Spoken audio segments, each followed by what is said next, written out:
Patuloy na kumikilos pahilagang kanluran ng Bagyong Ada habang nasa karagatan ng Eastern Visayas. Huling namataan ng bagyo sa layang 325 kilometers silangan ng Gian, Eastern Samar. Taglay nito ang lakas ng hangin na umaabot sa 65 kilometers per hour, pagbugsong hanggang 80 kilometers per hour at kumikilos pahilaga sa bilis na 15 kilometers per hour. Nakataas ngayon ang signal number 1 sa Eastern Camarines Norte, Camarines Sur, Catanduanes, Albay, Sorsogon, Eastern Masbate, Northern Samar, Eastern Samar, Biliran, Northern and Central Leyte, Eastern Southern Leyte, Dinagat Islands at Siargao.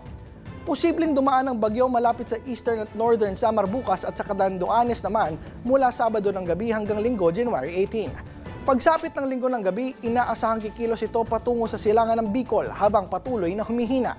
Inaasahan ang malakas sa pag-ulan sa malaking bahagi ng Samar at Bicol na maaaring magdulot ng malawakang pagbaha, pagguho ng lupa at maging ang pagbaba ng lahar mula sa Bulkang Mayon.